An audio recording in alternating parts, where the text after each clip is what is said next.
It was nerve-wracking, man. I mean, I'll tell you the truth. It's what drove me to drugs. The pressure? I didn't like that I had money and success and I had made it. And everybody I had ever met in my life, good people, weren't able to experience the same. And I wasn't able to truly enjoy my success, even though I worked hard for it. I've even just told him recently, like, yo, listen, man. At this point, which I think is just true, Drake is competing against Drake. Is at a teetering spot where people want to say he's falling off. That's why I did my rant about him falling off. It's only in hip-hop that we're looking at Drake to still go. We're trying to have him find a different peak. Anything can turn sour. And in the cutthroat world of hip-hop, even greatness can eventually turn into a burden. In a genre that demands more and is always looking for artists to up their game, both the hyper-competitive design of the industry and the unmatched ruthlessness of the fan base has meant that reaching the top isn't always the final destination, but another obstacle to navigate. Take Jay-Z, for example. When he retired in 2003 with the Black Album, Hov went out during a time period that many saw as the peak of his career. At the time, it felt like a wise move that left his legacy set in stone and fueled the logic that you should always leave the stage with fans wanting more. Then, 3 years down the line, he was right back at it.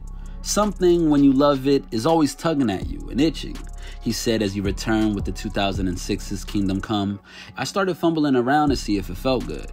But no matter how historic his back catalog is, Jay never recaptured the hype he had when he initially left the arena. And in the words of Lil Wayne, who became the man to wear the crown, he said this: "You left on a good note. You left. This was your house.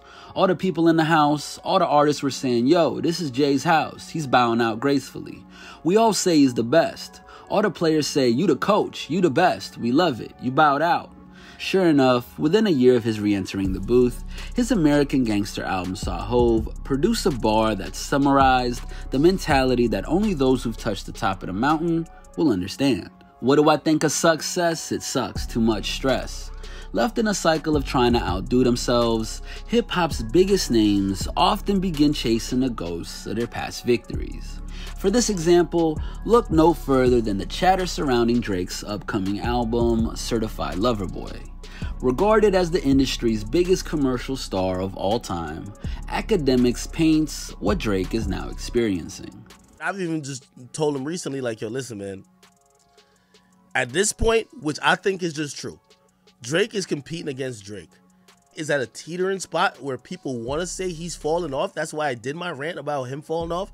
Bro, there's no number 2 that's ever going to pass him. Even if Drake drops a dud, he'll still be number 1. Just a number 1 with a dud. We'll compare him to his previous self. Like, yo, Drake 2 years ago was better. With Drake, every release has to be like topping the last release. Until Drake drops another number 1 track, we're going to say he's in a decline. It's only in hip-hop that we're looking at Drake to still go. We're trying to have him find a different peak. Before God's Plan, he never had a number 1 record solo that hit like that. Drake already had a whole legendary career which spanned about 8-9 years up until that point. So he gets the number 1 record, and now the whole criteria has changed. A decade plus into a dominant run, fans wouldn't be wrong for believing that Drake has, and always will be, immune to the weight of maintaining his place at the top of the game. But in reality, Drizzy was discussing how stressful the spotlight can be and had even admitted to sipping codeine just to stay balanced. You get artists in this position who go crazy and don't know how to handle it. There are people who have killed themselves. There's the overwhelming stress, how tired you are, the weight on your shoulders of going out here and giving 18,000 people entertainment. It's a lot of pressure. Torn between trying to uphold the quality of work and hit rate that fans have come to expect and stay invisible enough to prevent anyone from overtaking you, rappers can often find themselves pulled in several different directions at once, creating a situation where sometimes rappers that enter the mainstream with a watertight sense of who they are as artists are suddenly struck with an identity crisis.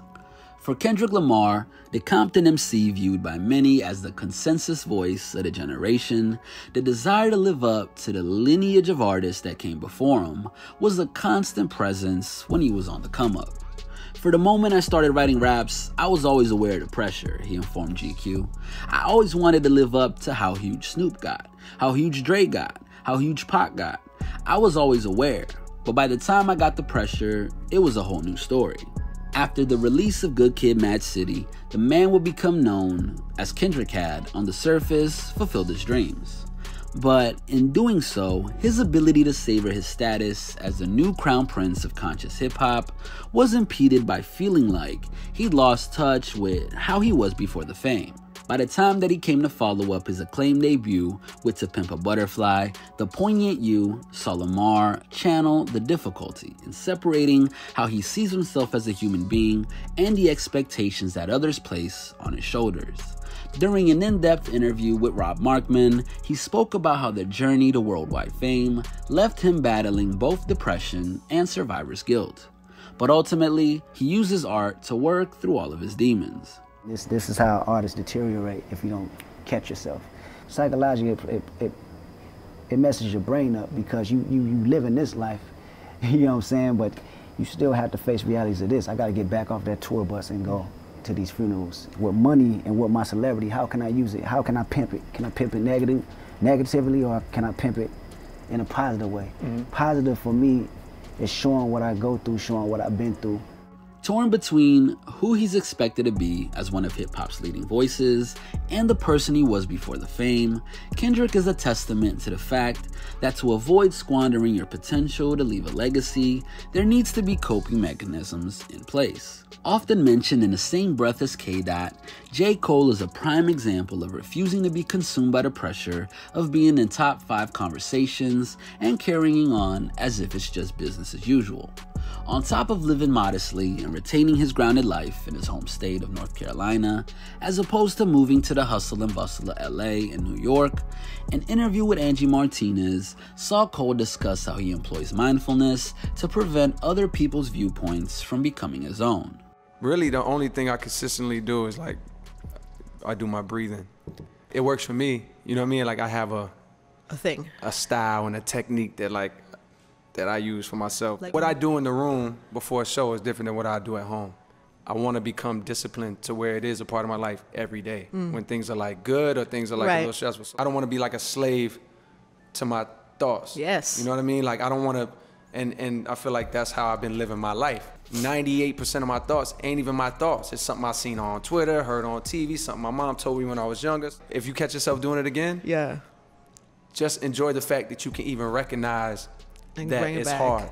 For Cole and Kendrick, their rise to GOAT status has happened at a time where the internet and the wide array of opinions, both positive and negative, that fans have to offer have been a constant presence. And if you allow it, the downward spiral that audiences wish to claim you're on as soon as an album such as Damn or KOD doesn't meet the legendary heights of your finest work could be a tough pill to swallow. And as we've seen in cases such as Chance the Rapper or even a Fetty Wap, who spent a brief spell as one of hip-hop's biggest commercial smashes, coasting on previous successes can be an easier option than to pick yourself back up and try to rediscover that hunger that you once had. But where they've grown up in the internet age, what happens to artists who suddenly had a face being labeled as the GOAT once digital media and Reddit forums become a thing? If you're Kanye West, the answer is simple. Just pay little to no attention to the public perception of you. While from a musical standpoint, remaining in a constant state of reinvention will prevent your work from ever being compared to what came before. And while fame has definitely taken a toll on his personal life, Kanye still has the capacity to bring the world to a screeching halt with a new project. But for other rappers whose true stake for GOAT contendership was built in the early 2000s, this has been a much steeper obstacle to overcome. Having claimed that he was so sick and tired of being admired since the days of The Way I Am, Eminem's decision to re-enter the world of hip-hop from the 2009's Relapse onward has been a much bumpier ride than anything that came before. Although he appeared to find perspective on the pressures he faced in a 2009 interview with The Guardian, where he admitted, at the end of the day, what do I really have to complain about? that hasn't stopped him from struggling to wrap his head and rhymes around the new world. Across certain sections of the audience, there's been a tendency to make a punchline out of Eminem's self-serious approach, resulting in a few rough rollouts for Shady.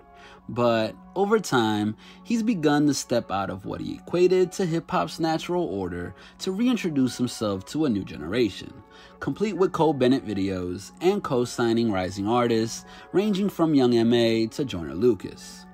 Eventually realizing that even if he is the GOAT, the reality was that he had to make some small adjustments to the times in order to keep relevance during an interview with Sway.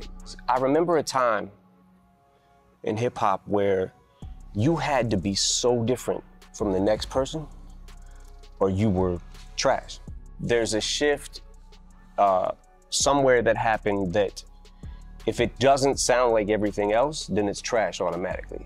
Through stepping out of his own ego and realizing that he didn't need to confine himself to what had made him a GOAT contender in the first place, and was able to liberate himself from the overwhelming expectations of his achievements and usher in a new era of M on Kamikaze and music to be by.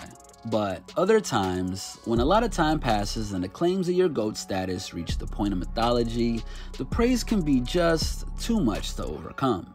Here, we have the tragic case of the iconic Andre 3000.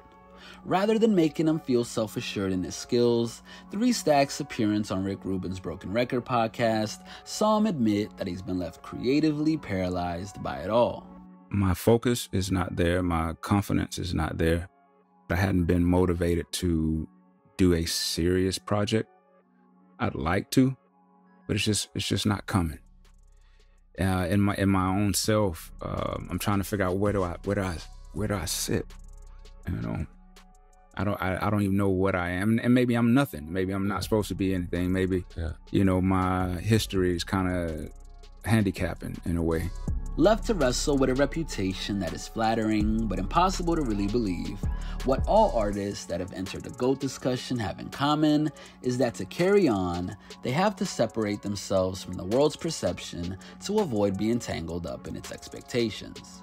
Otherwise, your past successes will always be in the back of your mind when it comes time to write the next chapter in your career, and in some cases, turn it into a less authentic and successful period than what came before.